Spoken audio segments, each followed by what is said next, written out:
кризата со електричната енергија. Кризата е, односно покачување на цените се глобални и сите се соочуваме со проблемот на качени цени на електрична енергија, поготоа општините.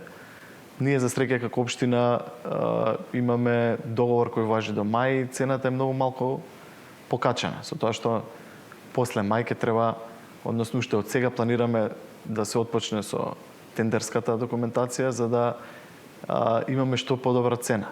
Господин Герасимовски, ЗЕЛС, Асоциацијата на општините, бара итна средба со владата околу долговите, особено во делот со најновата енергетска криза. Што очекувате од таа средба?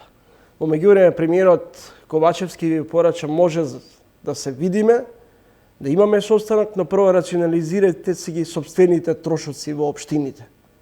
Работиме на тоа, имавме неколку состаноци со директорите на ЕВН, не подучија на кој начин да изгледа самата тендерска за да имаме што пониска цена. А тоа е дека ако падне јавната набавка, најлоша ситуација е да имаме берзанска цена плюс 50%. Ке се бориме да имаме берзанска цена со 5 до 10% од берзанската цена процентуално за да имаме што пониски сметки за електрична енергија. Од другите општини слушнавме дека и на самите состаноци дека се соочуваат со енормно зголемени цени на електричната енергија и тоа ќе биде проблем за развојот и функционирањето на општините. Договоривме да се закаже таа средба со влада, каде што ќе се поразгара од делот на како вид на помош ќе може да понуди владата до општините. Што очекувате конкретно од владата? Нова финансиска инекција? Прво, треба домакинско работење. Сите општини да знаевме дека ќе се соочиме со ваков проблем. Ние како општини уште од ноември-декември се подготвувавме за самата криза која што ќе очекува на тешка година, која што не очекува сите.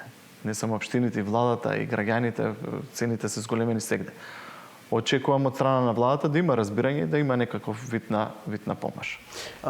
Председателката на ЗЕЛС, која всушност е и градоначалник на Скопје, ако владата нема слух, ќе ги радикализираме нашите барања. Што всушност сака да каже господјата Арсовска?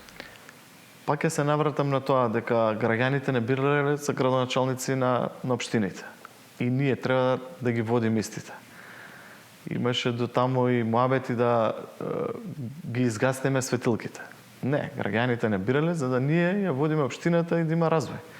Во два наврати се сеќавам дека владата им излезе во пресрет на општините со некаква финансиска инекција од 50 на милиони евра за да се санираат тогашните долгови. Тогаш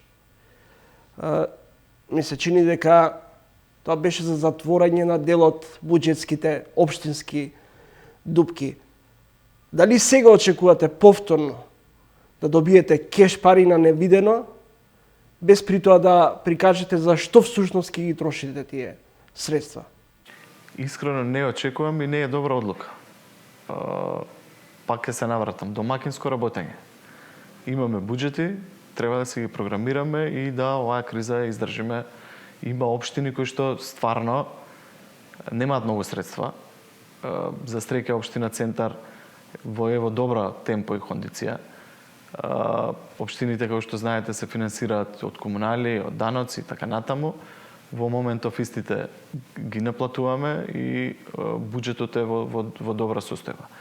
Мислам дека таквиот пристап, еднократно плаќање на средства од страна на владата, прво има некои општини што можеби не работеле домакински, а владата го покрива целосно нивниот долг, што не е фер спрема останатите. Дека треба да има некаков вид на помош, но треба да се седне на маса и да се најде заеднички јазик и да се најде некоја формула каква ќе биде таа помош. Во која смисла велите некаква помош? Разговаравме да има можност да градинките, училиштата плаќаат пониски, односно плаќаат сметки како домакинствата. И тие се за јавно добро, не се профитабилни, не остваруваме профит од истите. Можеби треба да се намали тарифата.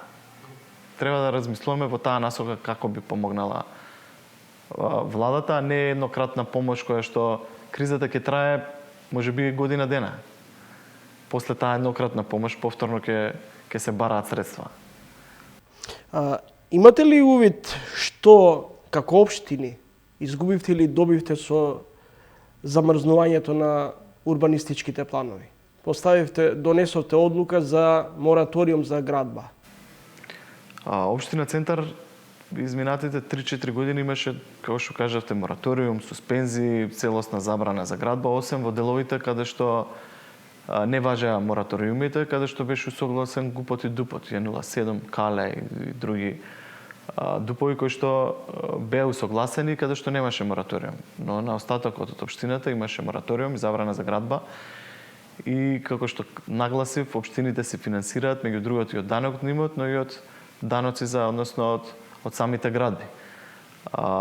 Очекувам, поради тоа што мораториумот е паднат, изминатите неколку месеци од кога истиот не е во важност, имаме натрупани сме со барање за дозволи, за истите се работи, но правиме и целосен увид. Дури се излегува на терен поради тоа што се работи за Центар, имаме и делот 107, делот од водно каде што е шума. И јас искрено неколку пати пред да потпишам, имаме две дозволи до сега, ако не се лажам, подпишани за правосилни за градба, излегуваме на терен да видиме каде е локацијата и на какво место ја даваме самата дозвола за градба. А со самите дозволи за градба нели го се полни и буџетот. Што е планот со висококатниците кои треба да се градат кај Холидей? Потоа случајот со треска за која имаше голема врева во јавноста, особено граѓаните во општината која вие ја водите. Ќе се градат, нема да се градат, што е планот? Многу пати зборуваме за оваа тема и во предизборието и од кога седнавме во општините дека ќе има хуман урбанизам. Дека ќе ја забраниме целосно градбата, не. Дека ќе се гради, да, но пред се интересите на граѓаните и јавното добро. Што значи во тоа? Треска, ќе се гради, ќе но почнеме од Холидей. Во Холидей имаше претходно висококатници кои што беа 30-40 спрата. Сега има дадено дозвола уште през да дадам ја за една зграда, таа е 20 катница и наредните ќе гледаме да има барање за уште две згради кои што се планираат во тој дел. Едната да биде 18 катница, другата ќе гледаме да намалиме и да биде околу 11 ката. Дополнително, мојата борба е да тој дел што повеќе се разелени. Таму имаме паркинг кој што е пола плац и е цименто и имаме поголем број на трошни куќи кои што се од друг век, каде што и нема канализациона мрежа и услови за живот. Во тој дел ќе притискаме да што поголем дел биде зеленило. Околу 50% од парцелата да биде зеленило. И до тоа ќе се бориме до крај. Не би се чини дека централното градско подречје ќе биде пренаселено, пренатрупано? Добро е што нема да биде целосно стамбени објекти, туку ќе бидат и една ќе биде целосно деловна зграда. Наше е да се бориме и ќе се бориме да има добро сообраќајно решение во самиот дел. Да има доволно зеленило и задолжително и повеќе од потребното паркинг простор во самите парцели. Истото се однесува и за Треска, пошто ме прашавте за Треска. Таму има процедура со мораториумот е сопрена, има во меѓувреме време направено ново идејно архитектонско решение кое што дополнително ќе го презентираме, но имавме неколку состаноци и со собствениците и со комисијата за урбанизам која што е под градоначалник и со сектор урбанизам и со комисија за урбанизам од советниците и луѓето кои што го праја идејното решение, каде што разговаравме на самата тема. Имавме два состаноци. На првиот се отворија многу дискусии, искрено собствениците, поголемите собственици на тој дел од Треска не се согласуваат со тоа идејно решение поради тоа што не може да ги направат своите парцели така како што е направено самото идејно решение, но и во тој дел пак е нагласам. Многу зеленило, добро сообраќајно решение, градинка, све што можеме да дополнително обезбедиме за јавно добро, ќе се бориме целосно за тоа. Иначе во моментов има барање за дооформување на нивните парцели кои што се во тек. Не може тоа целосно да се закочи, нема закон кој што може да не заштити да тоа така целосно го закочиме, разговараме и со собствениците и бараме заеднички јазик како тој дел на центар што подобро го урбанизираме. Господин Герасимовски, ќе ве вратам на градскиот трговски центар. Пред неколку години центарци го гушка ГТЦ. Што станува со ГТЦ? Каква е судбината на ГТЦ? Се чини дека дел од моловите, односно моловите кои беа отворени низ Скопје, го испразнија ГТЦ. Впечатокот мој личен, кога шетам низ плоштадот, е дека центарот е Балкан, дека не се одржува елементарна хигиена на некој начин. Ќе почнем од хигиената, па ќе завршам со ГТЦ. Во делот на хигиената правиме се, даваме све за да ја подигнеме на повисоко ниво и има видливи резултати. Ќе треба малце повеќе да поработиме во делот и на подигнување на јавна свест кај граѓаните, поради тоа што секојдневно така ни започнува и денот каде се хигиеничарите и со што се соочуваат на терен. Се соочуваме со тоа што свеста мораме да ја подигнеме, дел од граѓаните несовесно фрлаат отпадоци каде ќе стигнат. Центар е најфреквентна општина, тука доаѓаат луѓе и од целиот град и од целата држава и мораме хигиената да ја држиме на повисоко ниво. Во делот на плоштадот ингеренциите се на градот, но соработката е добра и во тој дел ќе поработиме и заедно ако треба да и таму ја подигнеме хигиената на повисоко ниво. Прашањето за делот на ГТЦ знаете дека е самиот директор го именува и владата. Го гушкавме сите заедно, правевме одлична кампања, направивме и референдум општината Центар во време на градоначалникот Андреј Жерновски, кој што за жал не беше успешен поради тоа што немаше доволна излезност и јас сметам дека ГТЦ си има посебно значење и за градот Скопје и дека треба да се даде се од себе да повторно повеќе заживее градскиот трговски центар. Гледаме дека се отвараат и нови молови каде што граѓаните повеќе ги посетуваат, но ГТЦ си има една топлина во самиот центар на градот и треба да се најде начин за истиот повторно се заживее. Во вашата презентација околу 100 дена работа на општината, впечатокот е дека со редуцирани, реализирани проекти излеговте, ве затекна кризата? Па искрено не би рекол дека излеговме со редуцирани проекти. Имаме доста сработено за овие 100 дена и јас сум искрено задоволен. Отпочнуваме, ги тргнавме комуналиите за нови училници во училиштето Коле Неделковски.